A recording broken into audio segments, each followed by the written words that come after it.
Assalamualaikum warahmatullahi wabarakatuh. Hello everybody. In this occasion we are going to have a topic about the literature, basically about the nature of literature, tentang segala sesuatu tentang sastra. Nature of literature, asal-usul sastra atau hal-hal yang terkait dengan sastra. Di video yang lalu kita sudah membahas tentang the definition of literature, definisinya. Sekarang kita akan membahas tentang nature-nya, tentang segala yang berkaitan dengan sastra, fungsi sastra khususnya di situ ya. Oke. Kita akan memulai dengan gambaran secara umum dulu. Ketika kita mempelajari sastra, apalagi tentang nature-nya, tentang fungsinya, nature dari sastra itu Jules et utile,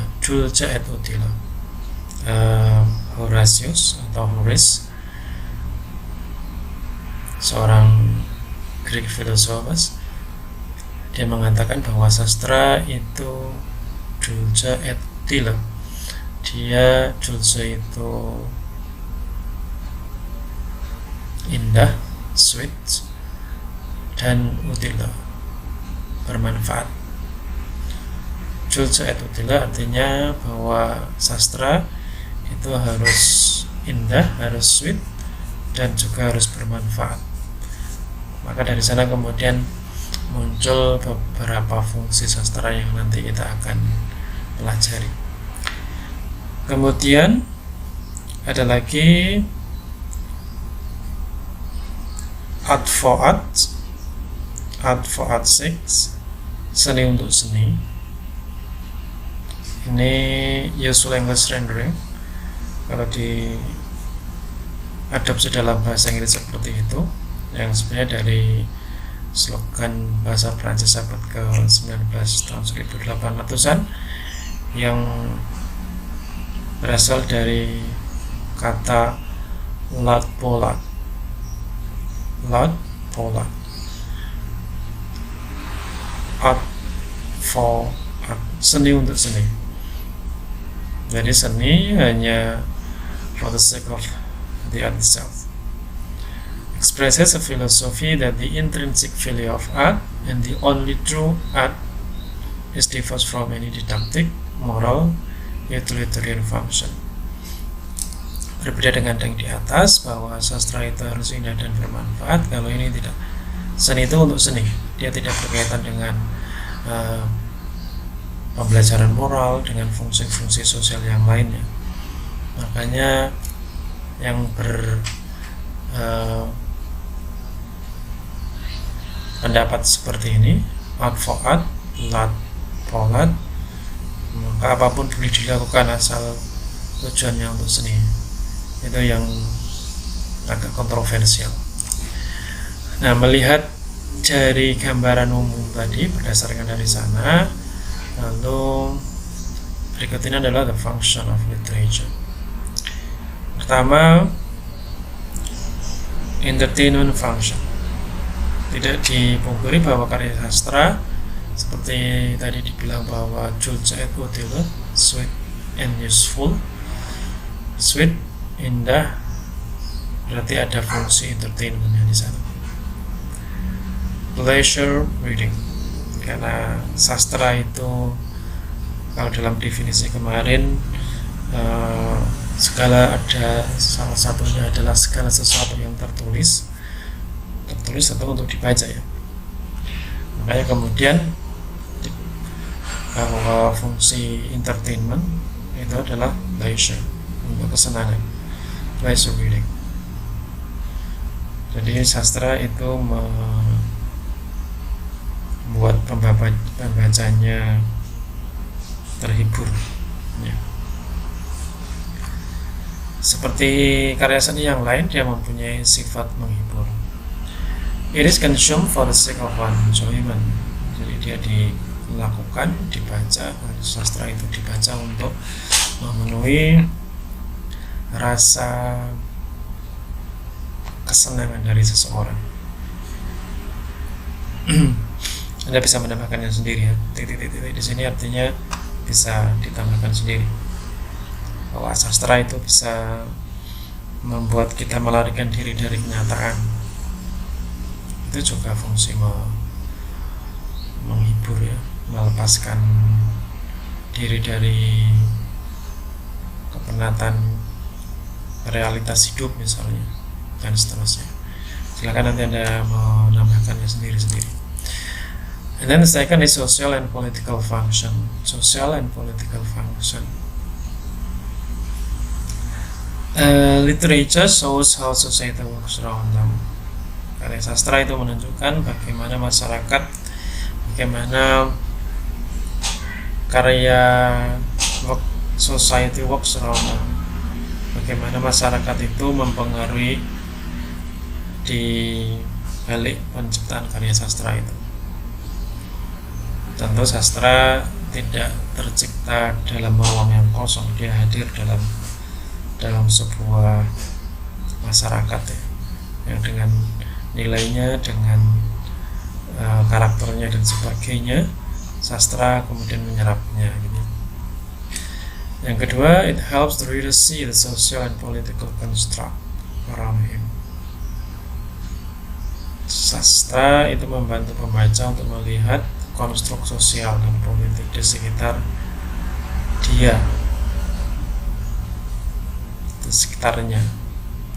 sekitarnya ini sebenarnya sekitar sastra ya, karena yang dibaca sastra bukan readernya, kecuali kalau sastranya itu dengan pembacanya sama-sama satu kelompok sosial. And shows the state of the people and the world around him, dan menunjukkan the state of the people, bagaimana konstruk sosial masyarakat dan dunia di sekeliling dia, bagaimana bentuk interaksi sosial orang-orang dan dunia di sekitar dia. Jadi dia punya fungsi sosial dan politis. Berikutnya, ideological function, punya fungsi ideologis, shapes our way of thinking based on the ideas of the people, membentuk cara berpikir kita berdasarkan ide dari orang lain. Karena kita membaca karya sastra itu diciptakan oleh seorang penulis itu punya ideologinya masing-masing, maka ketika kita membaca karya sastranya, maka kita sebenarnya juga mempelajari ideologi sang penulis. Ya. Sastra, literature also displays a personal ideology placed in the text consciously and unconsciously. Maka kemudian efeknya adalah sastra itu menggambarkan tentang ideologi seseorang dalam karya sastranya, baik sadar maupun tidak sadar. Secara ideologis, sastra itu juga bisa menjadi alat propaganda, karena mungkin dengan sadar seorang penulis membuat sebuah karya sastra untuk mempropagandakan ideologinya. Misalnya karya sastra religius itu mempromosikan ideologi religiusitas pengarang, seperti Hamka dengan tenggelamnya kapal Van der Wijk, kemudian Habibur Rahman dengan ayat-ayat cinta dan seterusnya, atau Karl Marx, atau kalau di Indonesia Pramudia Anantatur dengan ideologi sosialisnya. Tentu ketika kita membacanya, maka ideologi itu akan kita serap ya. Setidaknya kita tahu tentang ideologi itu. Lalu ada moral function. Literature may impart moral values to its readers. Sastra mungkin memberikan nilai moral pada pembacanya. Tidak dipungkiri bahwa pembahasan tentang sastra itu jauh-jauh hari sebelum kita membahasnya. Plato dengan pendapatnya tentang sastra, bahwa sastra itu harus mempunyai nilai moral misalnya, atau Aristoteles yang mengatakan bahwa sastra itu terdiri dari elemen-elemen membangunnya yang bisa dianalisa menggunakan berdasarkan elemen-elemen membangunnya itu. Tapi kemudian sastra tidak sekedar mempunyai pandangan moral ya. Ada moral educationnya, ada moral functionnya ya, tapi yang lain mungkin juga tidak gitu ya. The moral contained in a literary text, whether good or bad or observable, however it does help in shaping their personality. Moral yang ada dalam ini sebenarnya berkaitan dengan ideologi juga ya. Jadi nilai-nilai yang terserap, nilai ideologi ataupun moral, kemudian dituliskan secara sadar maupun tidak sadar dalam karya sastra, lalu pembaca membacanya, kemudian pembaca bisa saja responnya bisa banyak ya, bisa terpengaruh, bisa antipati, bisa bermacam-macam. Tapi setidaknya dia akan tahu di sana ada nilai tertentu yang disampaikan. Linguistic function, sastra preserve the language of every civilization. Sastra itu preserve, dia menyimpan, mengabadikan bahasa setiap peradaban melalui sastra itu, di mana dia berasal. Tentu karena media sastra itu adalah bahasa. Setiap seni mempunyai medianya masing-masing.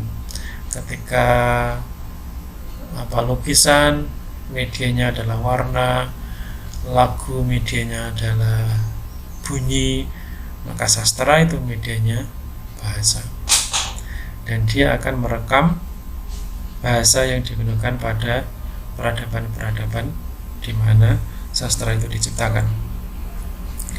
Jadi kita bisa melihat perkembangan sastra, perkembangan bahasa melalui karya sastranya ya. Era milenial tahun 2000-an mungkin bahasanya akan berbeda dengan tahun 80-90, berbeda lagi dengan tahun 70-60, ke belakang terus dan sebagainya. Nah, sastra itu yang kemudian mengabadikannya dalam karya-karya sastra. There are also evidence that a certain civilization has existed by recording the language and preserving it through wide span of time. Sastra juga menjadi bukti bahwa peradaban tertentu itu pernah ada dengan cara tadi bahasa yang tersimpan dalam karya sastra yang kemudian itu bisa diabadikan, tersimpan melalui rentang waktu yang lama. Linguistic function, sehingga kita tahu bahasa-bahasa yang pernah hadir, dan itu memperkaya kita untuk menggunakan bahasa itu. Orang yang hanya membaca karya sastra, dia akan kaya dengan kosakata, dia akan kaya dengan bentukan atau konstruk kalimat dan sebagainya, akan membuat pembacanya bisa mengkonstruksi kalimat dengan pas. Itu fungsi linguistiknya. Lalu ada cultural function. Sastra punya fungsi budaya. Sama seperti ideologi, moral, sastra itu juga merekam kejadian budaya dalam setiap masyarakat. Apakah itu tradisi, folklore, atau seni-seni yang lain, atau peninggalan-peninggalan dari peradaban-peradaban yang telah ada. Sutasoma atau karya Bojangga Baru itu merekam tentang budaya yang terjadi di sana pada masa itu. Ya. Kemudian it preserve entire culture and create an imprint of the people who are living others to read, hear, and learn. Jadi sastra sekali lagi dia akan menyimpan budaya keseluruhan, kemudian menciptakan bukti-bukti bahwa bagaimana orang hidup, ya, bagaimana mereka menjalani kehidupannya, untuk kemudian dilihat oleh orang lain melalui karya sastra itu. Jadi karya sastra itu seperti artefak, kalau seperti ini, artefak yang menyimpan peradaban-peradaban sebelumnya. Cultural function. Kemudian berikutnya, educational function. Literature teaches us many things about human experience. Sastra itu mengajari kita banyak hal tentang pengalaman-pengalaman manusia, dari ideologi, moral, sejarah, sosial, politik, budaya, semuanya ada di sastra. Makanya ada yang mengatakan bahwa religion is a matter of literature, but literature is not merely about religion. Tentu yang ngomong ini orang barat ini, bahwa agama itu tentang sastra, tapi sastra tidak hanya berisi tentang agama, karena dalam kitab suci itu kan bentuknya sastra, itu bentuknya puisi, bentuknya cerita gitu.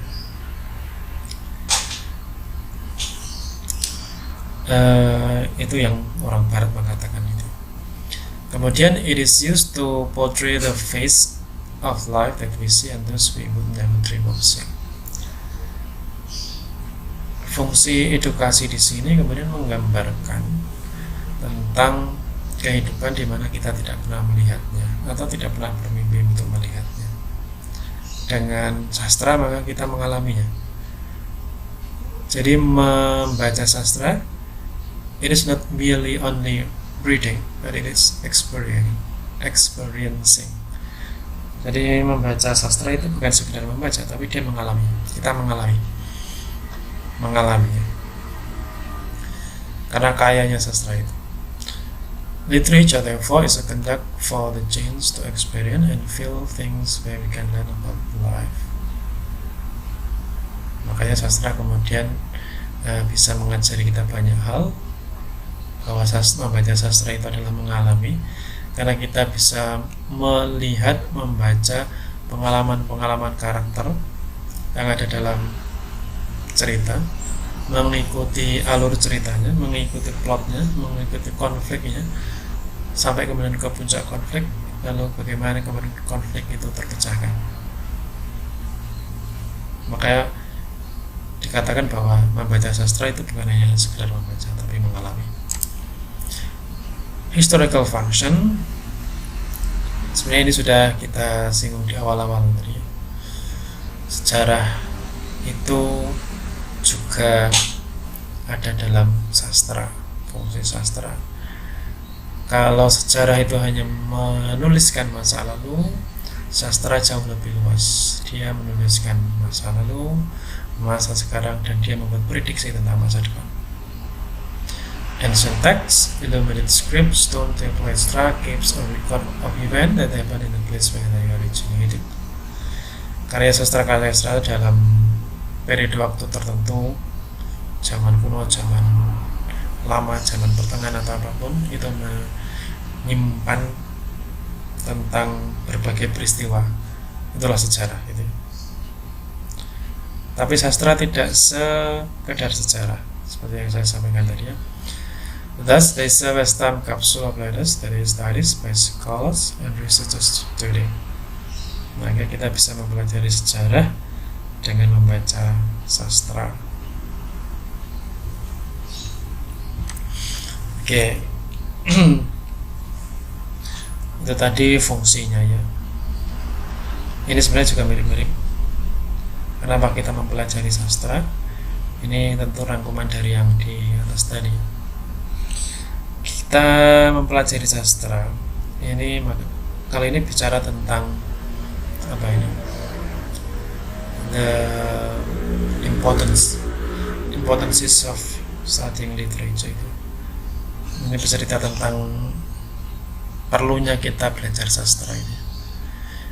It enriches us, dia memperkaya kita. Memperkaya apa? Wisdom, entertainment, and understanding of diverse human experiences. Dia memberikan kita kebijaksanaan, karena tanpa mengalaminya kita bisa membaca berbagai peristiwa, berbagai pengalaman, dan seterusnya. Tentu kalau itu pengalaman orang lain yang kemudian kita baca, kita dapat ilham dari sana. Tentu orang yang banyak membaca, dia tentu akan wise ya, menjadi lebih bijak. Entertainment and understanding of diverse human experience. Literature improves our command of language, dia mempercantik bahasa. It beautifies our language. Ya. Sastra itu mempercantik bahasa kita. Makanya di Muhammadiyah itu, di organisasi di mana Universitas Kiai Purnau itu ada yang namanya LSBU, Lembaga Seni Budaya dan Olahraga, LSBU. Sekarang bentuknya lembaga, kalau dulu majelis itu ya, lebih besar lagi. Ada bukunya Prof. Hamamah itu berjudul Muhammadiyah, sebuah apa saya lupa, peninggalan intelektual, saya lupa bukunya apa itu. Muhammadiyah, sebuah peninggalan intelektual karya seni dan budaya yang terlupakan, kira-kira seperti itu. Jadi Muhammadiyah itu sebenarnya tidak kering budaya itu, cuman kita kurang mensosialisasikannya. Jadi sebagai orang Muhammadiyah jangan ragu untuk berbudaya, berseni gitu ya, dengan koridor-koridor tertentu ya. Oke. Kemudian it teaches us about the life, culture, experiences of people in other part of the world. Dia mengajari kita tentang kultur, kehidupan, pengalaman orang lain dari berbagai belahan dunia. Kemudian it gives us information about the part of the world which we may never be able to visit in a lifetime. Dia memberikan informasi tentang bagian dunia yang tidak pernah kita jelajahi mungkin, tentu ya. It entertain us, yang tadi sudah kita bahas juga. Dia menghibur kita, provide useful occupation in our time. Dia memberikan kesenangan in our free time. It makes us wise and more experienced person by forcing us to judge, sympathize with or criticize character we read about. Ini yang membuat kita tadi lebih bijak. Kenapa? Karena kita mengalami atau membaca orang dengan pengalaman tertentu di karya yang kita baca itu, yang kemudian kita diminta atau dipaksa untuk meresponnya, menjustifikasi, simpatik, mengkritik, marah kepada dia, membenci, atau yang lainnya. Sama seperti kalau kita nonton sinetron itu, kita bisa menangis atau tertawa melihat karakternya itu. Kenapa kita bisa menangis atau tertawa? Karena kita menjadi karakternya ya. Kita menempatkan diri pada karakter tertentu itu. Tapi bedanya kalau kita membaca karya sastra dengan melihat film atau sinetron, itu sifat pasif dan aktifnya itu. Kalau kita membaca karya sastra, novel, puisi, drama, kita berperan aktif di sana. Berperan aktif itu artinya kita sebagai sutradara membaca cerita, membentuk karakter, menggambarkan plotnya, melihat suasananya dan seterusnya dalam imajinasi kita gitu ya. Tapi kalau dalam film kita pasif karena semuanya sudah dihadapkan kita di depan mata. Tokohnya, gambarannya seperti itu sudah jelas kita lihat dengan mata. Lalu settingnya sudah kita lihat di film itu. Tapi tidak dengan membaca ya. Dengan membaca kita menjadi sutradara. Kita membangun tokohnya. Kalau tokoh siapa misalnya tokoh Jane Austen, Elizabeth itu misalnya seperti apa gambarkan perempuan Inggris pada abad pertengahan, maka kita menggambarkan sendiri daripada nonton filmnya gitu ya. Lingkungan alamnya juga kita gambarkan. Nah itu bedanya dengan menonton film gitu ya. Jadi kita berperan aktif di sana di sastra itu, makanya skripsinya kan didorong untuk memilih novel, puisi atau drama karena itu membuat kita mahasiswa itu lebih kreatif daripada menelaah film. Berikutnya, it help us compare our own experience with the experience of other people, membandingkan pengalaman kita dengan pengalaman orang lain. Kemudian it gives information which may useful in a subject. Nah ini yang saya katakan tadi bahwa if religion is about literature, ini kata siapa John Donne atau siapa saya lupa itu. Kalau agama itu bentuknya sastra, but literature contains not only religion, tapi sastra itu isinya bukan hanya religion, dia bisa ada subjek, geography, science, history, social studies, economics, mathematics, politik dan seterusnya. Itu ada dalam sastra. Sastra itu kaya. Kemudian yang terakhir, it is an excellent way to sharpen your close reading skill. Ini cara terbaik untuk mengasah kemampuan membaca cermat kita ya. Our close reading skill. Karena membaca sastra itu selain kita membaca secara umum, kita secara umum itu maksudnya melihat tokohnya, plotnya dan seterusnya. Tapi kita juga harus melihat dengan tajam. Kalau dalam puisi misalnya, kita harus intens bukan hanya pada paragraf, bukan hanya pada kalimat, frase, bahkan tanda baca, koma, titik, bahkan bunyi silabel. Bunyi silabel itu suku kata. Suku kata itu bagian terkecil dari kata. Kalau kata misalnya kata reading itu terdiri dari dua silabel. Read dan ing, reading. Kata itu dua suku kata, dari ka dan ta gitu. Nah, dia mengasah, mempertajam kemampuan membaca cermat kita. Enable critical thinking, mengasah pula cara berpikir kritis kita. Karena kita dipaksa untuk merespon apa yang terjadi itu. Membenci, menjustifikasi, berempati pada tokoh dan seterusnya. Itu berpikir kritis ya. Mengapa tokohnya bisa mati, kenapa tokohnya harus menembak tokoh yang lain, membunuh yang lain dan sebagainya.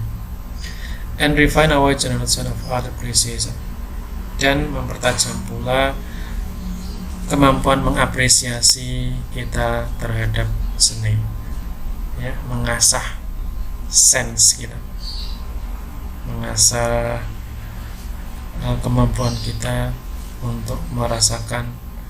Sense itu kan sebenarnya hasil indera yang kemudian karena sudah lama kita menggunakannya, ya sudah terasa, maka sense itu yang kemudian menjustifikasi, memberikan pengetahuan kepada kita terkait dengan sesuatu.